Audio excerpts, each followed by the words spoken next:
Hello, welcome to CLSB Politics. Sean Briscoe speaking. So last night was fun. So let's just get into it. Oh man.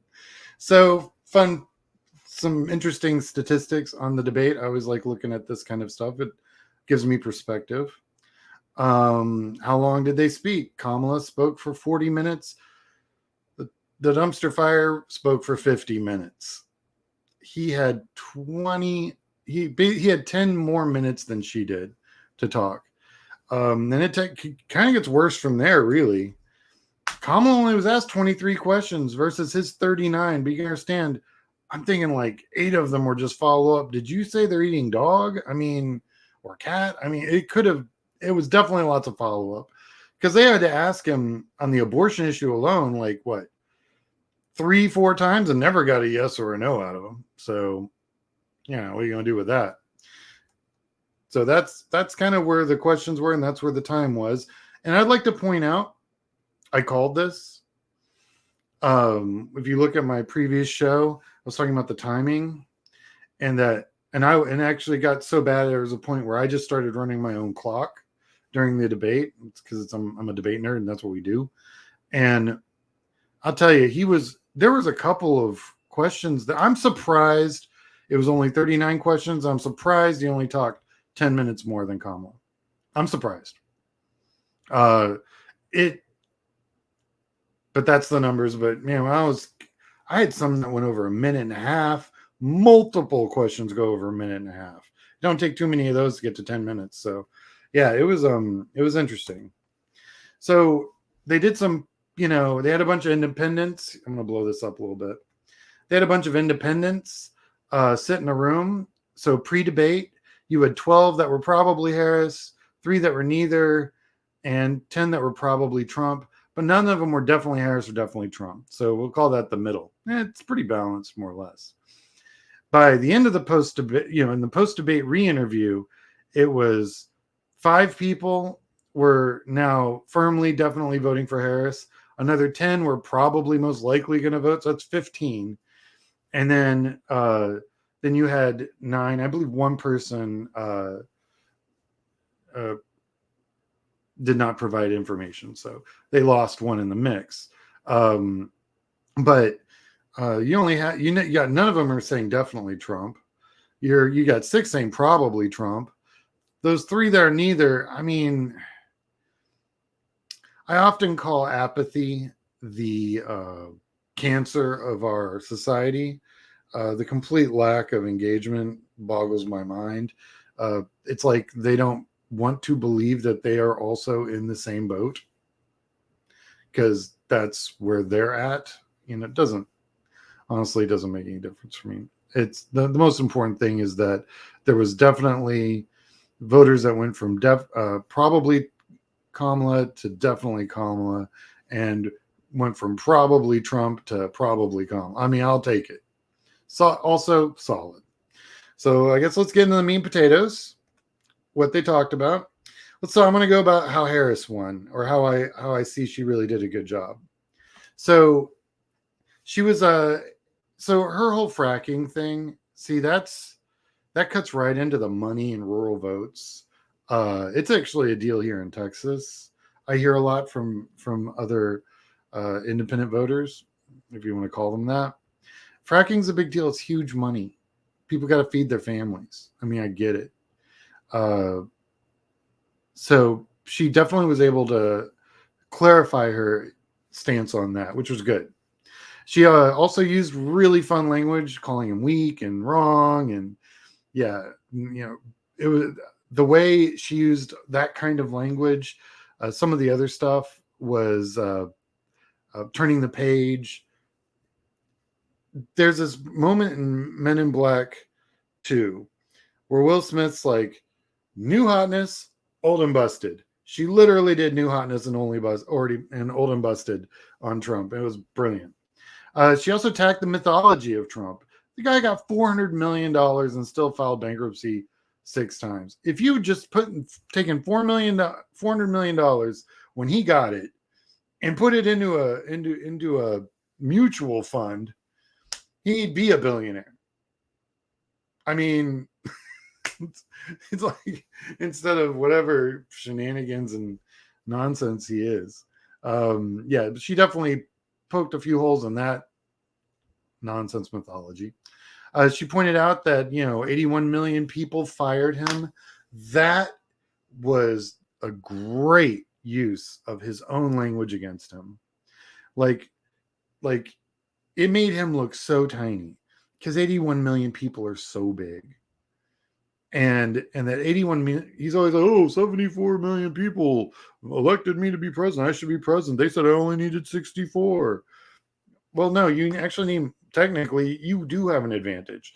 You can lose the popular vote and uh, and still win the election. Most Republican presidents have. You couldn't even do that. That's a pretty low bar. Anyway, uh, she focused on her tax breaks for the middle class and small business. That's huge because all of his is just dividends and putting tariffs on China. Guys, I mean, not to get off topic here, but China, they demographically speaking, China's cooked in the next 10 years.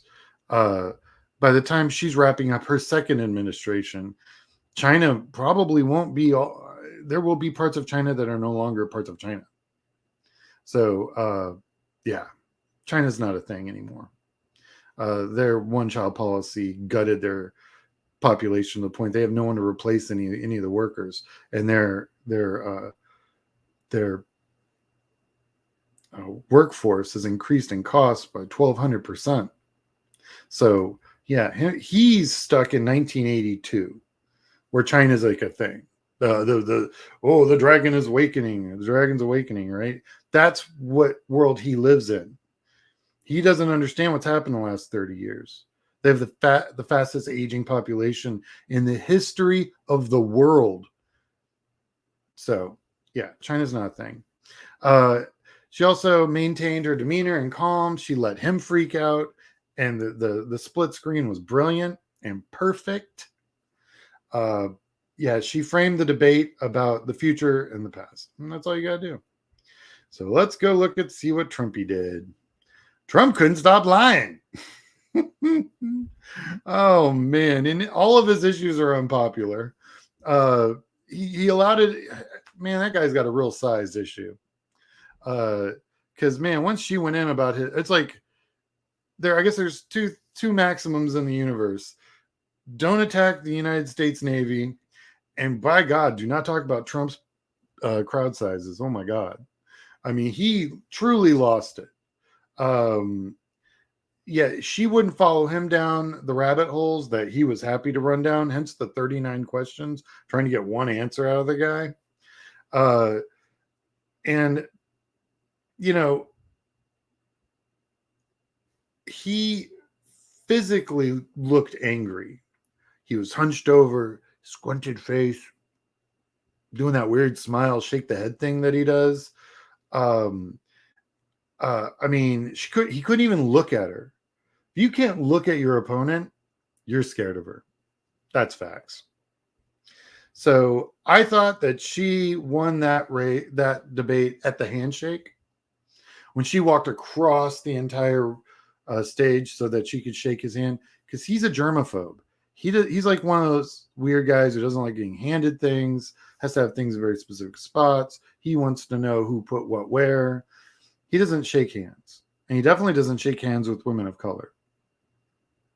So I'm not sure I'm sure that they knew that was going to irk him a little bit, but I honestly think it unsettled him from the beginning of the debate all the way through. He just sounded angry and just erratic, like kind of like the uncle you don't like to talk to on Thanksgiving, kind of crazy. So, I mean, he wouldn't answer any questions. He literally knew that, he's mentioned 300 times in Project 2025. That is, and the abortion issue, Kamala just squished him like a bug. When she was going through all of the really horrible and absolutely realistic scenarios, they don't want that. They didn't ask for that. They didn't ask for that. That's not what they want. She's talking about is us. And he just stood there.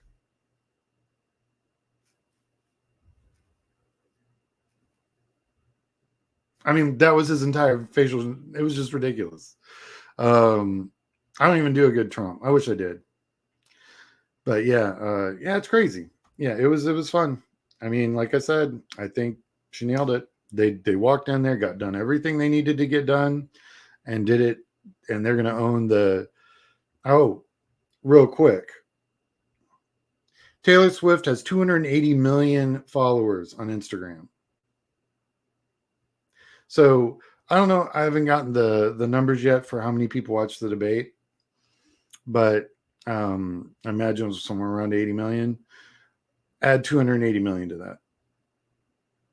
That's who's going to go back and watch after what Taylor Swift did. I'm telling you, the Swifties are. I mean, if they're 1%, if the Swifties turn out in Texas, they make up 2% of the entire voter population, and they vote for her. Texas is blue. So I have a quote, and it's from last night. I believe in the ambition, the aspirations, the dream of the American people. And that is why I imagine and have an actual plan to build what I call an opportunity economy. Kamala Harris. About 15 hours ago. Love that. I found that one. I was like, probably honestly, I love all of our opportunity economy talk. I think it's brilliant. I love it. Real quick, voter registration deadlines for different states. Make sure you guys get all tell your friends, send this to people, let them know that this is what these are the dates. They don't play. So thank you for watching. Check your voter status, like and subscribe. If you wish to support this channel, we have a PayPal. It's CLSB Politics. Helps me maintain my crappy internet and all that fun stuff. All right. I will talk at you guys all later, and should have some good polling tomorrow.